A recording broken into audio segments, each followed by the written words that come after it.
Hey everyone, it's me, Gretchen Rubin, coming to you live from my apartment in New York City, and I am here today to talk about Broken Places and Outer Spaces by Nettie Okorafor with my sister and co-host of the Happier podcast, Elizabeth Kraft. She will be joining in a moment, but while we're waiting for her to join, let us know where in the world you are watching from, and did you get a chance to read this excellent memoir? Okay, let's see if I can get Elizabeth. Hang on. Oh, there we go.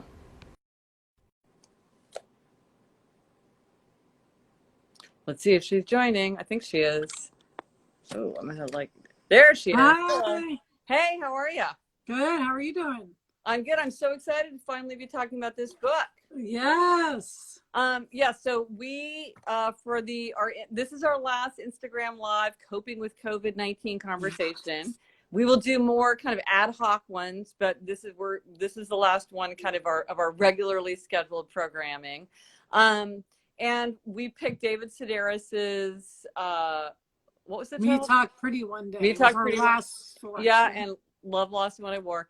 And Home Cooking. Oh, and Home Cooking by Valerie. That's wonderful. Yeah, somebody read the book. Yeah, I'm said from Clearwater, Florida. Oh, this so I don't know why I love seeing where people are watching from. Oh, someone says Portland, Oregon, and I love the book.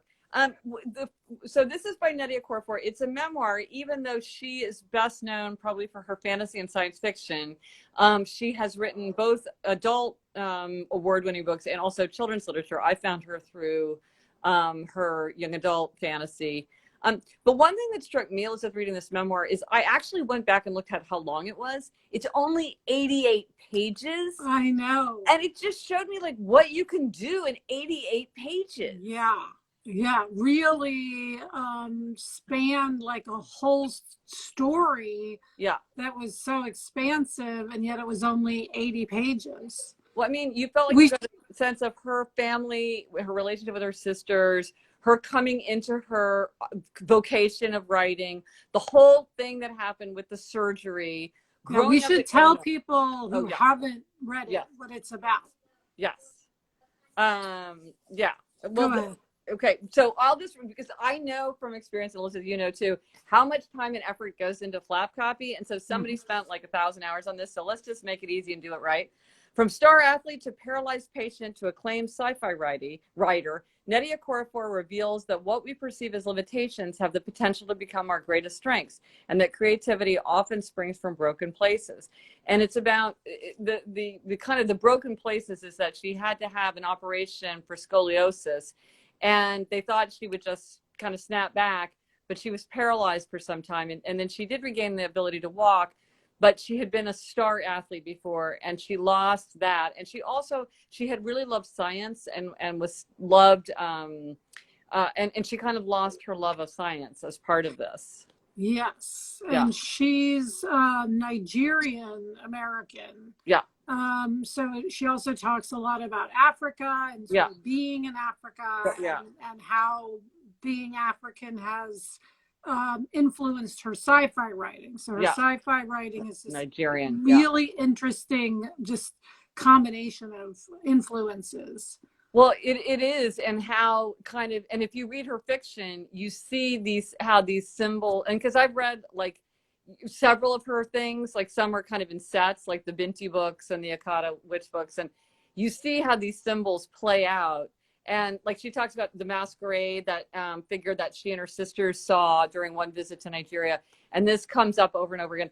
The way that crickets and praying mantises appear in her hospital room, and how she connects with her father. She's like, I see bugs. And he's like, really? What kind of bugs? And it's like this window into her mental life and her connection to him. Yes. Is very beautiful. I mean, I have to say, reading the book, because I've read the book a couple times, but reading it right now, she talks about some terrible things that happened to her when she was growing up. Like in 1982 in Illinois, in the suburbs of Chicago, terrible, terrifying encounters with other children with the ugliest things said and really menacing. And it's really, I was just like, look, there it is. There it is. Yeah. I mean. Well, and what was interesting to me, Gretch, about that, and I wonder if other people notice, is that she talks a lot about running from white children who were, screaming and threatening her and her siblings. And then running, she also talks about running as freedom, like running for fun, especially when she visited Africa. So it's like interesting that running is sort of both this bad thing and this good thing. Right. And of course, then completely taken away from her when she's paralyzed in the surgery that is supposed to have the opposite effect. The point of having the surgery was because she was a very high level, was it gymnast? Tennis, wasn't it? Tennis, right. And but then she wanted to get into track. Yeah, and she was like one of these these athletes that can kind of do anything they put their mind to. And so the whole point of the surgery was so that she could become this star tennis player, and then the opposite, of course, happened. But it's interesting. I mean, I hadn't thought about it until you say this, but the book opens with her talking about problems with her proprioception as she walking down the beach, and how a beach is a very challenging environment for her. And it really puts you in that place of like being able to walk, being able to do it, but it's not easy. And it takes, and like, she's uneasy in crowds and how she isn't as comfortable in her body as she was. But her whole point is like, she talks about the golden joinery in Japan of how from this point of kind of feeling broken, this is what led her to her life as a writer, which is she's just astonishingly successful. And you kind of wonder would she have gotten there anyway, because it seems like so major in her life, but she also seemed very driven. Someone's asking the name of the book, Broken Places and Outer Spaces. And as we say, it's very short. For anyone who didn't read it, Gretchen's talking about even now she can walk, etc., but she still doesn't have a good sense of where her legs are in like the bottom of her feet or her. So that's why she was saying it was hard to walk on the beach. Still. She calls it the breaking. Yes. Which I really, which is why it's called broken, it's called Broken Places. But she said the breaking was when she woke up and was paralyzed, and that into that came this ability. And what's interesting is she pointed out most superheroes, many, like let's take Spider-Man, for example, are created because of something going wrong. Like Spider-Man was bitten by radioactive, She's written Marvel comics. Yes. I mean, so it's, it all comes together. Yes. Yes. And wait, if you're just joining us, I'm Gretchen Rubin. This is Elizabeth Kraft. We're the hosts of the Happier with Gretchen Rubin podcast. And we're talking about Broken Places and Outer Spaces by Nettie Okorafor, a short but very powerful and thought-provoking memoir. Someone thought it was really interesting when she talks about Mary Shelley and Frankenstein. Okay. Can I just say, side note, I just wrote a note to my friend because I know the woman who wrote the article, Ruth Franklin, that she references in the book. And I wrote to Ruth and I'm like, you're popping up in maybe a place you didn't expect. Because yes, Ruth Franklin wrote the piece about Mary Shelley and Frankenstein that then Nettie Okorafor is talking about. Oh, wow. So I was like, oh, I know Ruth Franklin. Fun. She's also in children's literature. And she sort of talked about how Mary Shelley's mother had died soon after she was born. And so she thought and she was scared of childbirth, I think, Mary Shelley. So it was like the Frankenstein was this creation, sort of born out of that fear. It's a theory anyway. Someone says she's such a visual writer. We were in that hospital room with her.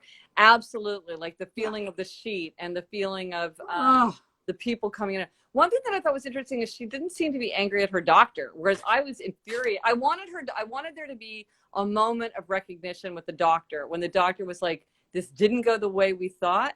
You know what I mean? She just sort of she didn't say that didn't happen, but she didn't talk about it. And I was like, I really would have wanted that. Yes. Face-to-face conversation. She does mention that his eyes, she realized the reason his eyes were red was because he had been crying. Yeah, and not sleeping. She said his eyes were like her parents' eyes. Yeah. So it's like he recognized, but I did a little happier about this, but I don't think it's come out yet, because what I was so interested was like, a friend of hers like, you should take a creative writing class, and she's like, oh, whatever, and she just signed up for it. And it's like, sometimes people just say these things to us. Yes, they see something in us that we don't see, or they just throw these things out and we just like do that. Well, the reason I went to my first creative writing class, which by the way was with Danny Shapiro, who we've had on the book club, was because my friend Jahan wanted to go, and she just wanted me to go with her to check it out. It was like at 7 p.m. So it was, it was like the night. So I had nothing else to do. And then Jahan ended up not taking it, and I took it. So that is such a crazy story that I can't even wrap my mind around it. So Jahan, who right now, by the way, is in Nigeria. So I should tell her to read this. Oh, yes. There you go. Everything's connecting. Someone wants to know, do you think she's an upholder? Boy, she sure seems like it. I don't know. I can't really tell, because she also seems like she could be a questioner, but she could be an upholder. Yeah, it's sometimes hard to tell if people sort of don't talk about their thinking in a way that gives you that insight. And I think I kind of oversee upholders sometimes, because that's my tendency. I don't know. What do you think? You're as much of an expert in the 4 tendencies by now. Yeah, a questioner seems likely. I'm not sure, because she also is very, I don't know. I think probably an upholder would be my guess. Well, it's interesting because I started to watch an interview with her that looked really interesting. I think it was called something by the Sea. I don't know. It was by the University of California. It looked really good. It was like an hour-long video, but it's one of those things where like you get all set, you get your headphones in, then you get interrupted, and then you kind of never find yourself. So I really want to watch that. But I wonder if in her conversation it would be easier to tell, because your writing is so controlled and so edited that sometimes it can come out more in people's conversation. But I think that's a really interesting question. Here's a question about the doctor. Wasn't her dad or both her parents doctors? Yeah, one I wonder if that made her more sympathetic, because when someone commented she almost seemed sympathetic to the doctor. Yeah. I wonder if having a doctor as a parent, you see the doctor's point of view. That mistakes happen, and it may be that the doctor didn't do anything wrong and it still happened. Yeah. No, that's a very good point. And that just might give you a different sense of it. I mean, her dad was an MD. Yeah. I really do feel like, I keep coming back to this, and another book where I think of this is The Lion, the Witch, and the Wardrobe, of all things, where I'm like, you don't have to write a long book to create a whole world and like take us in. And I've always been kind of surprised that there aren't more shorter books, especially now that they're ebooks and audiobooks and everything.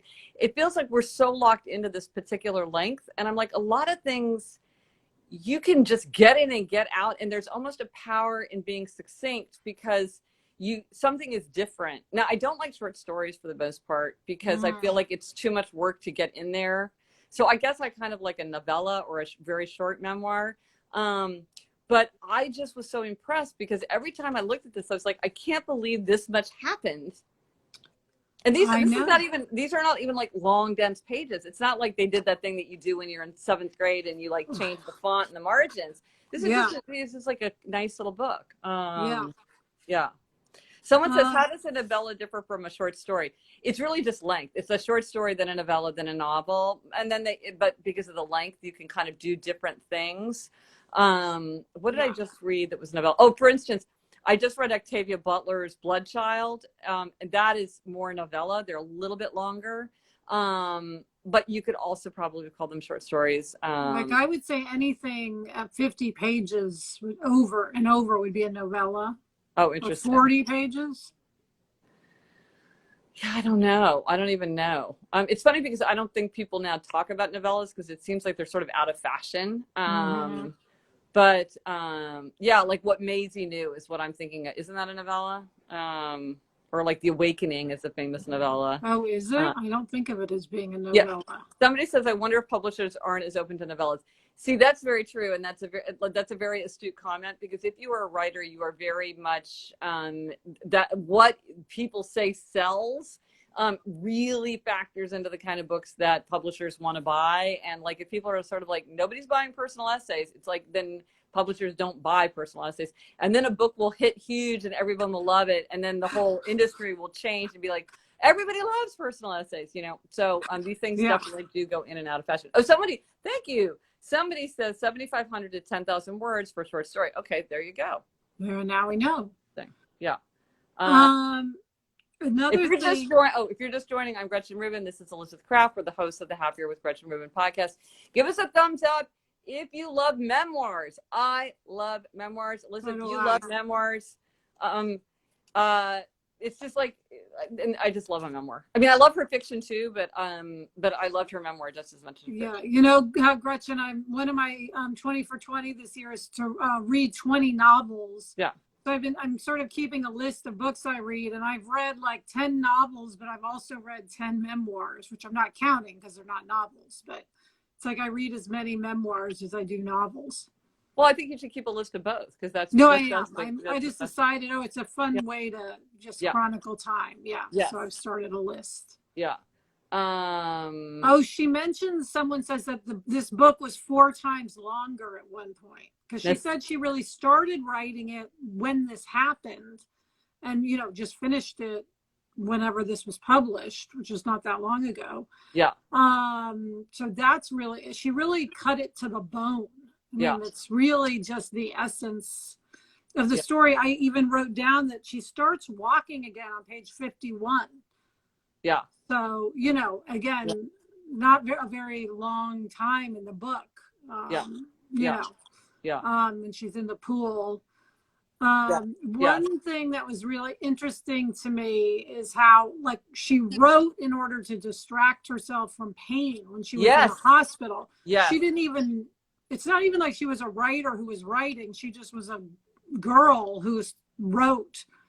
I mean, that would never occur to me as a way to distract myself from pain. And what was the book? Was it I, Robot? It was like a copy of a book that then was lost. And I'm like, oh my gosh, I want you to get that book back. That's that's like the original document of your pull to writing. Well, the thing about the Clay Lady, I don't know if anybody here has read the book, Wild Poems by William Faulkner, which I need to reread because that book like blew my mind to pieces.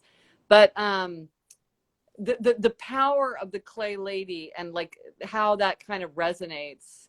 And just to remind everyone, the Clay Lady she made in the hospital was sort of the little kids who she was, doing crafts with. Yeah.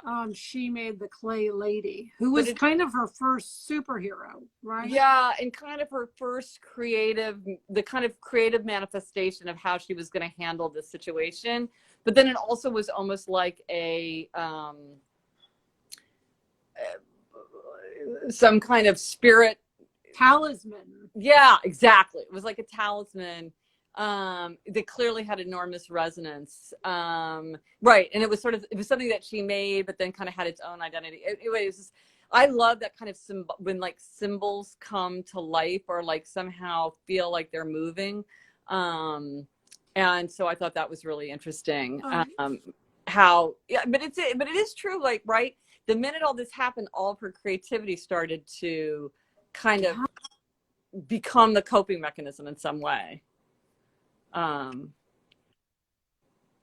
the way, someone's out. Somebody said and asked what we're talking about. Broken Places. Somebody said I was so crushed by Nettie okorafor. Yeah.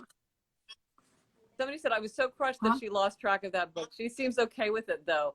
I mean, I agree. It's like you're like, oh my gosh.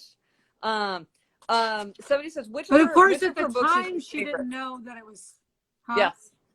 Just at the time she didn't know how significant it was. Yes. Yes. I mean, which is fascinating, right? Yeah. She was at the beginning of this kind of transformative moment, but she didn't realize it yet.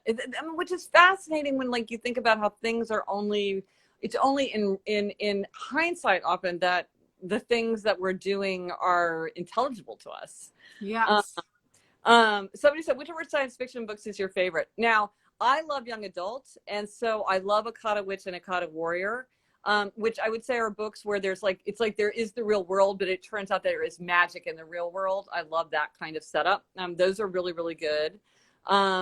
Then for adult, she's probably best known for her books Binti, which is about kind of Binti is sort of sent to kind of like an intergalactic academy, and she's like, so she leaves from her home and her family and her entire planet and goes, and lots of hijinks ensue. So those are also very short. It's interesting. She seems drawn to a short form. The Binti books are pretty short, but again, like a lot happens. They don't feel short, but I really did love them. So those, it just depends. Like if you like, really, YA. I would go with Akata Witch as the first one, and for sci-fi, I would go for Binti probably. Yeah. Someone asked, was she religious? Clay coming to life makes me think of Genesis. I don't remember her really mentioning religion. I don't remember her mentioning religion either. No. So I don't know. But she does talk about something that's, I don't know, it's not religious, but it's sort of, I guess, transcendent, you could say, is this idea, like she talks about it in tennis, it's called treeing, and it's when you can see the ball coming and you just know that you're going to get you're going to hit every ball. And I had never heard that term before. You and I, not being athletes, had never heard that term. And then she sort of has the same thing with writing. Yes. Seems like. Yeah. Which is how you really know it's her calling. It's like this. So I wouldn't call it religious, but it's something, Yeah. Yeah. Well, one of the things I loved is she said, by the time the semester was over, I'd stop using my cane and I was writing my first novel. It was just like, I got this. Being in the zone, people say. Yeah. Is that what treeing is? That's interesting. Oh, somebody mentioned Edward Eger. If I could point the phone around, you would see my entire collection of Edward Eger books. I love Edward Eger beyond all, description. In fact, I think I try to have Edward Eger really influence my own writing, because he does these things in his writing that I think are just so great. So anyway, if you like magic in the real world in a super kind of 50s way, I highly recommend Edward Eger. Oh, this is interesting. Someone says maybe she writes shorter pieces because she was being trained as a scientist, less verbose usually. Well, that's interesting. Yeah. That is interesting. Somebody said like a report, a lab report. Yeah. It's like getting it out. Someone said, I read on Twitter that Nettie said some people consider all of her novels YA, but she does not. I've not read them yet, just this. Well, maybe they're considered YA because she is, the character of Binti is kind of like going to the university. And so she's kind of in that. But, this in my children's literature reading groups, we've even stopped talking about what's the difference between children's literature, young adult literature, and adult literature, because it's so boring to talk about, because who knows? It's just kind of like, there's just no way to say. And so it's really a question of like, what part of the book. There's a lot of reasons to care from a book selling point of view, but I think as a reader, I don't really particularly care. One thing somebody says one of my favorite other young adult novels is her first novel, Zara the Windseeker. I have that and haven't read it yet. I just realized that I think I know where it is. I know I have it somewhere. Where is it? Okay, I'm so glad somebody mentioned that, because I know I got it. But where is it? I've got too many unread books. This is shocking. It really is. Anyway. Well, this is interesting. Someone says writing seems so hard. Does every writer find their calling to be so easy? No. Writing is so hard. I don't even I'd be happy never to write again. You really enjoy writing. I feel compelled to write, I would say. I feel like I have to do it. Like I just would do it. I just do it. Whether it's for my job or not, I would end up doing it.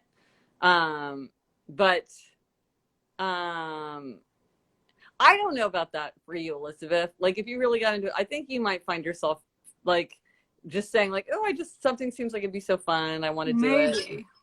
I think so. Of course, so much of my writing is being criticized. It's not a pleasant process. I'm constantly, being rejected, criticized, yes, torn down. So it is. I don't know. TV writing it's a brutal world. Because I feel like one of the reasons that you're attracted to TV writing is because it's very social and it's like something that you can do in a group. And so it has that appeal, but it's so much tougher emotionally at the same time. So in one way, it kind of feeds you, but in the other way, it's just like slapping you across the face. Yeah, so I'm used to it, but over the long term, I do think it kind of, tears you down a bit. Yeah. One thing about, yeah, go ahead. No, go ahead. Oh, just about her is, as we have this discussion, it does seem that maybe she would have ended up being a writer, but not the same writer, because this experience truly gave her an insight into what it was to be broken, that she would not have had otherwise. She would have had other insights, but not that one. And that very visceral breaking feels central to a lot of what she does. It does.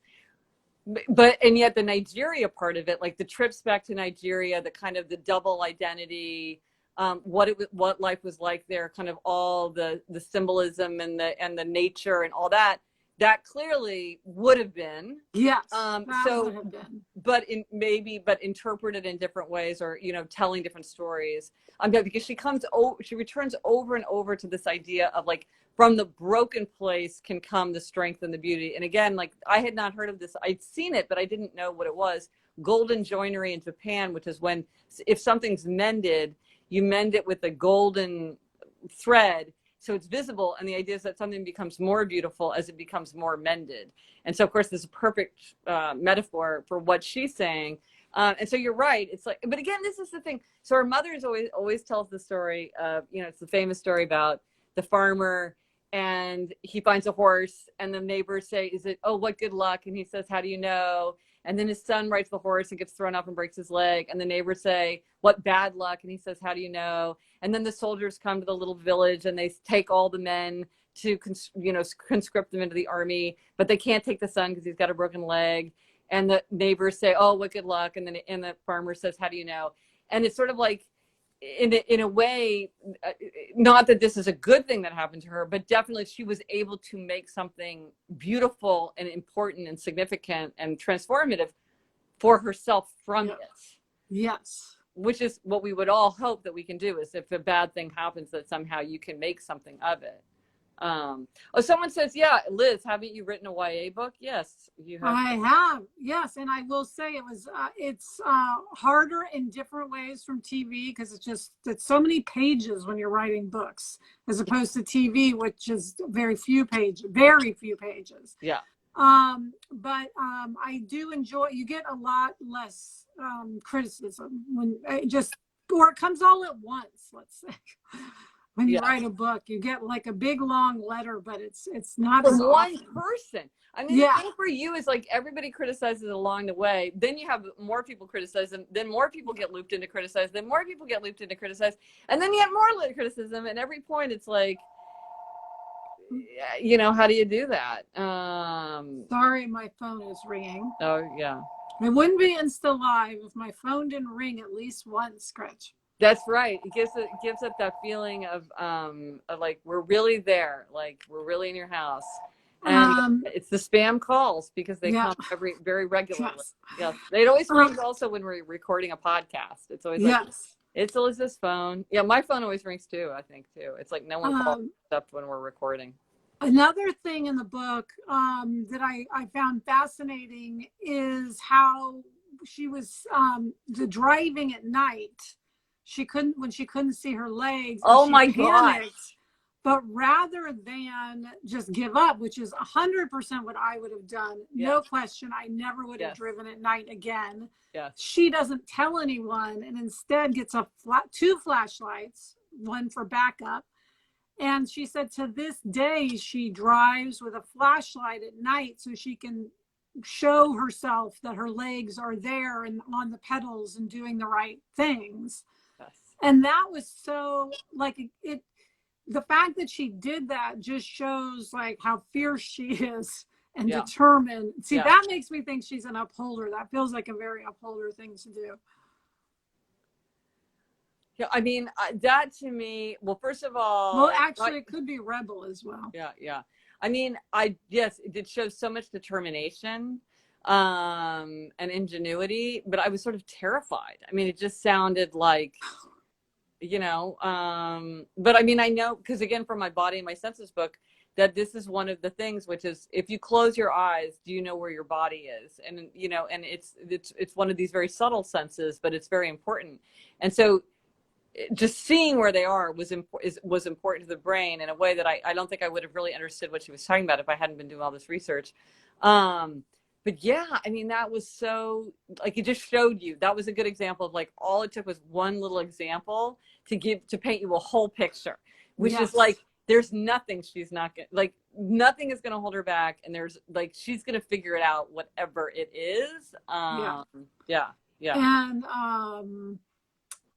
also the flashlight, you always say identify the problem, and she really identified the problem and fixed it with that flashlight. Yeah, I mean, which is literally, I can't see my feet. Yeah, no, and I was glad though that she had the backup, because I was like, already my mind was going there. But I think it's really about her reassuring herself and not panicking. She technically can drive without the flashlight. It's a flashlight keeps her from panicking, I think. No, I think it's that she kind of loses track of where her feet are. Oh, she does. Oh, okay. I think so. But maybe that's just how because I'm seeing everything through the lens of my your body book. Of my body book. Well, everyone, this was such a fun way to end this series, because this was such a wonderful book. Yeah, so somebody said, I loved her getting the extra batteries. Yes, that does seem very upholder. And we have loved doing these conversations. Oh my gosh. It's so fun. It's been like, no one's enjoyed it more than we have, for sure. And we'll come back. When we started, I had a fresh new haircut. Yeah, I remember fresh new color, and now I'm like, I gotta put my hair back. So that's how long it's been. I know, but on the other hand, it feels like again, like the alternative reality. It feels like, did any of this really happen? Like, when are we in the summer and all that stuff like that? So anyway, so this was super fun, but it does feel like we just went into phase 2 in New York. You've been in phase 2 for a while. Things are they're changing. Anyway, feels like it's the right time. But we will do these from time to time and give everyone a little warning, probably, right? Yes, absolutely. Yeah, we'll give everybody warning. We'll post it and spread it around. So thanks for everyone for watching, and let's just keep on keeping our hands clean and our minds clear. Bye. Bye.